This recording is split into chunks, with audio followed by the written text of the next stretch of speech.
Delighted to say we have Welsh legend Jonathan Davies with us. Jonathan, good morning to you. How you doing? Morning, lads. Yeah, all good. All good. Ireland, with the bookmakers, are 4-point favourites for this game, and for the life of me, I can't really understand why. Last year, Wales absolutely pummeled Ireland in the Six Nations, and the respective paths since have been Wales doing quite well at the World Cup and maybe being a little bit unfortunate not to progress even further, and Ireland having a pretty bad time. I would make Wales quite strong favourites to win the game this weekend. I think it's home advantage. I think the bookies have gone heavy on the home advantage, it's very difficult to call. You know, Ireland haven't played particularly well over the last 12 months. I agree with Andy Farrell. I thought that's the best Scotland have played for a long, long time. The one thing that Scotland had to improve was their kind of physicality and defence, and they did that against Ireland. And Wales had an easy run out against Italy. So Italy weren't great. They're trying to play a different style with Kana in the midfield. So it'll be an intriguing game, and it's apart from maybe the Grand Slam winning game last year. The Irish provinces and international sides have really bullied the Welsh forward. So it'll be interesting to see what does happen on the weekend and how Wales approach it again. Well, watching Ireland last weekend, Jonathan, you must be pretty hopeful that they are not going to bully the Welsh pack, particularly in the scrum. Yeah, I think the Welsh scrum wasn't particularly strong, to be honest. They had a few penalties against Italy, so that's always going to be an interesting battle, and whoever wins that, they're going to try and put pressure on the opposition. So you're going to get field position. I think the kicking game is going to be crucial.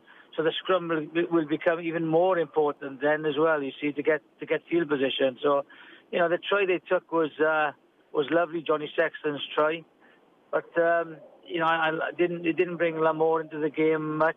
Brendan Aki was quiet. So I'm sure that Andy Farrell will have a few tricks up his sleeve, for this weekend. Especially, it's interesting to see if Wales go with North or Tompkins in the centre. If they play George North there, and they'll surely try and expose him. I mean, look, it'll be interesting to see if we're actually able to expose him in the middle, or if that's one of those things that Pivac is going to hang his hat on. What type of a coach so far? It's one game in. It's the same with us here with Andy Farrell. But what are the trends that you're starting to see that the new Welsh era will be under the new head coach? As you said, it's very difficult to see. It's so early. But the two games that he's had have been the Barbarians and the Italians at home. So you can't wish for better games than at the start of your of your coaching reign. So for me, you've seen a tinkering of Stephen Jones's approach. They're playing a little bit wider with Tiplick and Ken Owens out there as well. If you look at the Scarlets over the last few years, what they've done is they've had a guy who's very good in the jackal and turnovers, whether it's Boyd or James Davies, and then they've gone two passes and they've counter-attacked a lot. So, I'm sure that they'll attack more from set piece with Stephen Jones. They'll try and approach. Definitely in the counter-attack, they're looking to counter-attack a little bit more, with Johnny McNichol back there and Josh Adams. So they are, he's not going to reinvent the wheel. He's going to keep the same kind of systems as they did under Warren Gatland, but hopefully add a little bit more of the Pivac style of play, which he's trying to play a little bit more rugby. So fingers crossed, they'll try and attack Ireland if they get a good set piece and quick ball. If you don't, but it's the same as Andy Farrell said. Sometimes, when you try and play too much football too early, international rugby is all about game management now.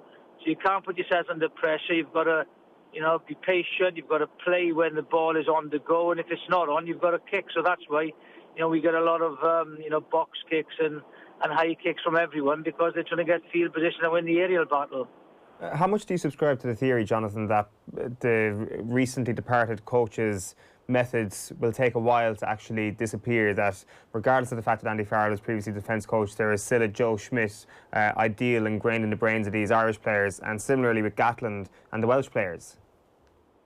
I think, I'm not having been involved in either setup, but you do see that they're kind of very, very structured. Now, how long that's going to take for players to adapt to, it's going to be difficult to see. But I think I do know, especially with Pivac, that he'll try and play a more expansive game. And if there is kind of an opportunity to play it, maybe they won't be as rigid, and they won't be in the orders from Gatland. But I think it'll change. They both want to play a little bit more expansively, but unfortunately, in this day and age, there are structures, and the defence is so strong. So it's making. I still think it's making the right decisions at the right time on when to go. Maybe they'll try and turn defences because the blitz is so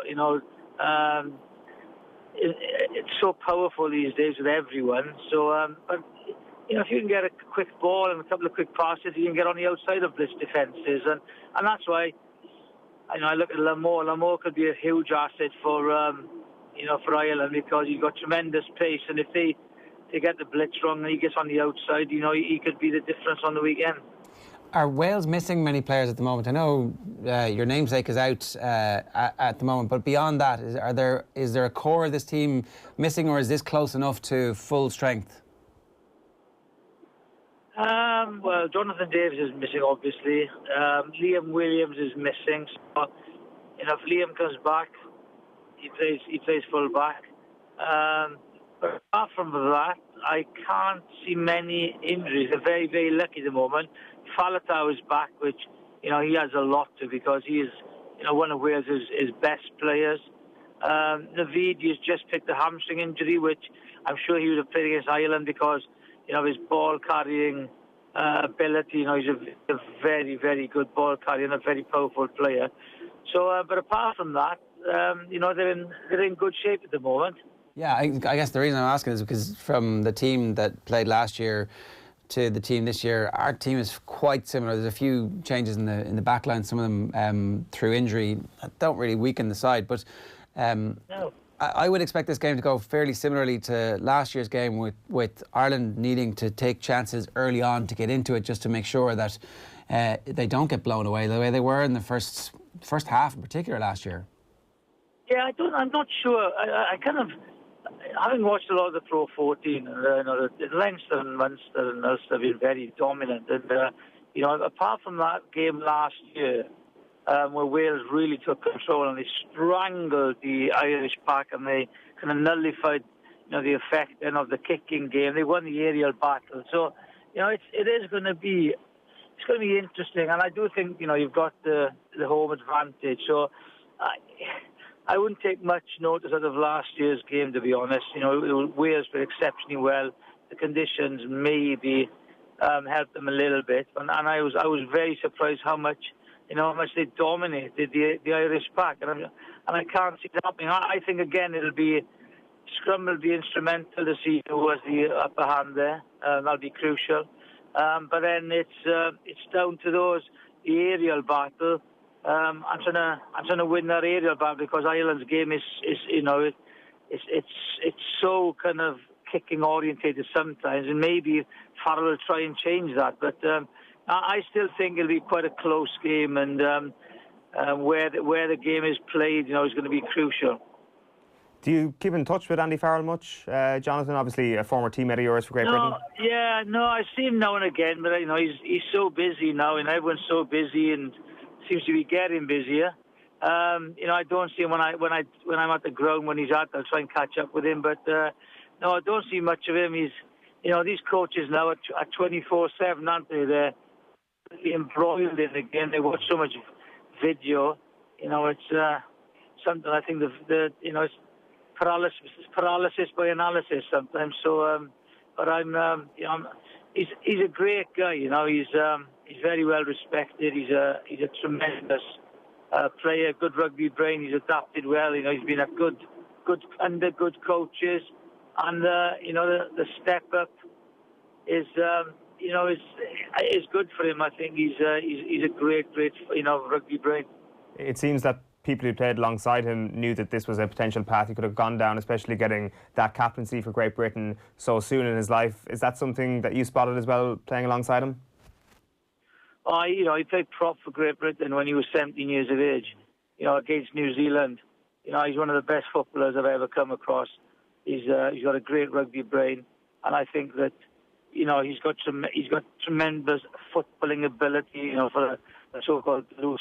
So he's a player who's got a presence about him. He's got an aura about him, and ultimately he's a top bloke as well. So I think he'll do well for Ireland. Yeah, I think Jonathan, that's important. Just that last point. He seems like a good man.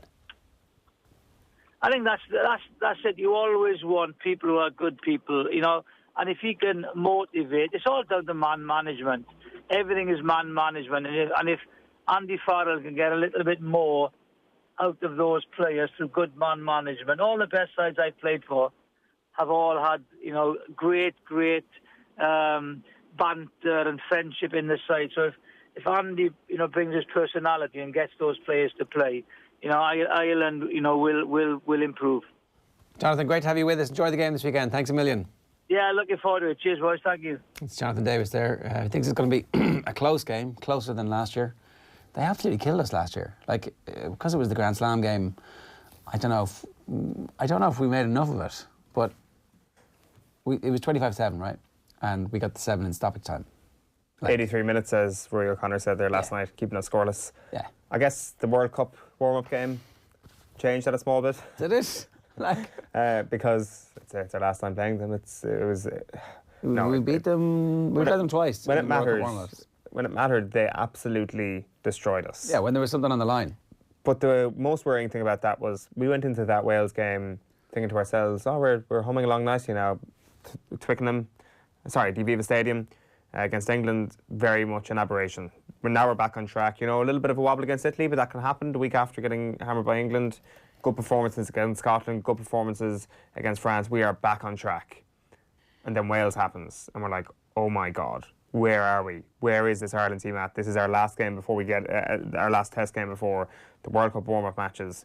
Ireland are in a bit of trouble, and it turned out that was not an exaggeration. Ireland were in a bit of trouble. They decided they got hammered by Wales, and that sort of performance level is something that popped up a couple of times then when it really mattered later in the year. So it was a sign of doom, and a sign of doom that was yet to come for Ireland. So very positive about this weekend. What do you think is going to happen this weekend? I think Ireland are going to get beaten. Rugby man. Why and how? Because Wales are actually an excellent side, and has that been lost in the departure of Warren Gatland? Have we associated their success too much with Warren? Perhaps we have. I think that we look at where a lot of these players are playing for their club, and then we see this overperformance relative to that for their country, and we've always put that down to Warren Gatland, the effect that he's had on them when he brings them together in camp.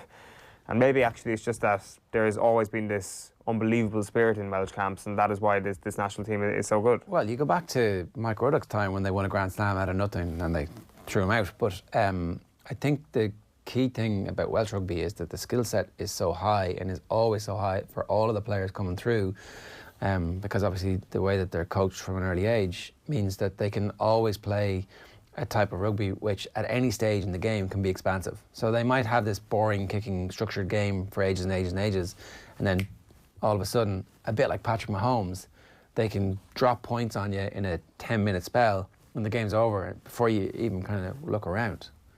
And we don't have that.